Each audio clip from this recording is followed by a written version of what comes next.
The next speakers are two speakers, Doug and Nancy Burgess. Nancy is an artist in her own right and an amazing woman and a supporter of Hilltop Artists. Her son Doug was our ambassador, our first exchange ambassador, and he went to our sister city of Biot, France. And they are going to speak to you today.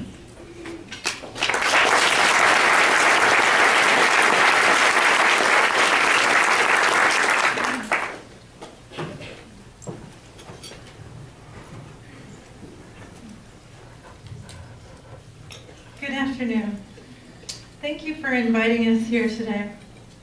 I would like to take a moment to express my appreciation to Dale Chihuly and to the Hilltop Artists staff for all they do for the community and for our family. I am the proud mother of 3 Hilltop Artists that I signed up as soon as I could for the program because it sounded like such an awesome program. Olivia was always bringing home beautiful works of art, and she started to come out of her shell a little bit because she was gaining confidence every day while glass blowing.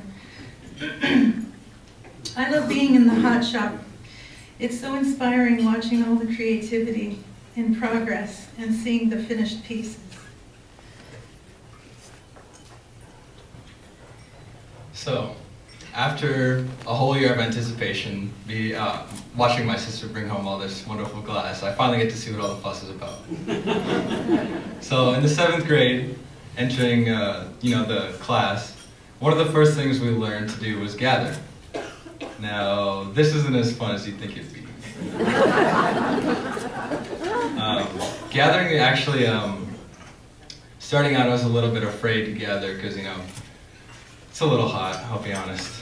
But so it's what kind of held me back my first year of glass blowing. I kind of just coasted by my 7th grade year, not really making any of my own pieces and kind of just helping some of my friends make their pieces. But the next year, the instructors, Jason and Greg, they invited me back. I still have no idea why. But they invited me back, and I felt somewhat a sense of pride when they invited me back, and I knew I had to take it a little bit more seriously. And about halfway through through our 8th grade year, our instructors, Jason and Greg, they gave us this project. And it was kind of just because our second period was very, very culturally diverse. And so they gave us this project that would deal with an era of despair in our cultural background. And what I ended up landing on was called the Ghost Dance. And now I'm going to have my mom explain a little bit about what that is.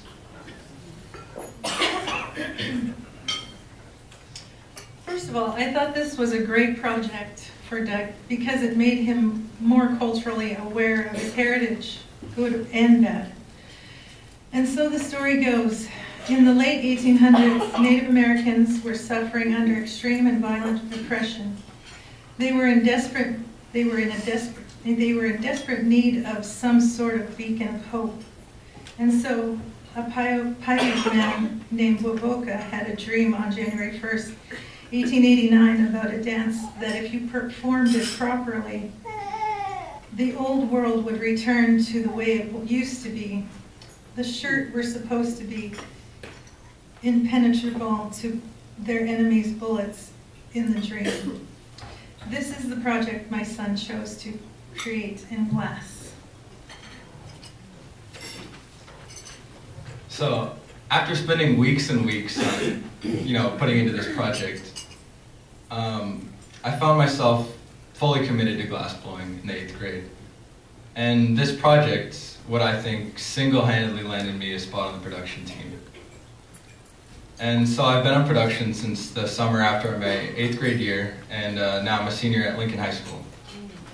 And so just this last year, actually, I was having a conversation with the production manager, Jessica Hogan, and I mentioned to her that I've been taking French class for going on 2 years now, and she asked me, would you ever want to go to France?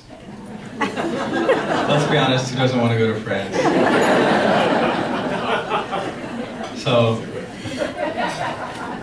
about 2 months later, I find myself on a plane to France. And you know, I've never really traveled before. This is my first time on a plane, so I was flying alone, so I was a little bit scared, I'll be honest, but I missed a couple flights, and I eventually found myself in Nice, France. But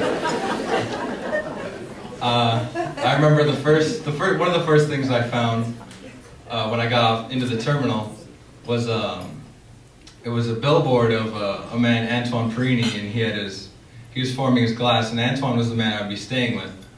So, you know, I took a picture of it, made sure I remembered one of the first things I saw, but it was really cool to see that it was kind of welcoming when I landed in the terminal. But, so the first 3 days I was in France, I was just kind of getting used to the culture, and kind of Antoine, the man I was staying with, he wasn't too open with me, but you know, we had the language barrier and stuff like that. But about halfway through my trip, after all the grueling labor in the hot shop, we were actually working close to 9 to 5 days a week, so it was kind of, you know, grueling, but he started to open up with me, and I found out that he's actually quite hilarious, and my mom's gonna touch on a little bit about what my trip meant to her.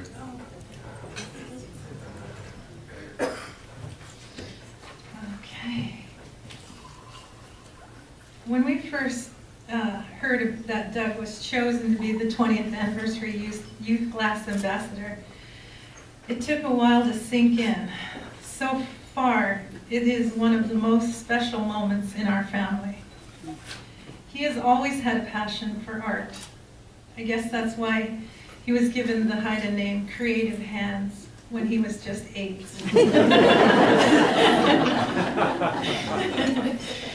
From the start of our involvement with Hilltop Artists, they have afforded our children access to their creative incentive and to take chances and succeed. I'm constantly thankful for Dale Chihuly and the Hilltop staff for making all their choices limitless. Thank you very much.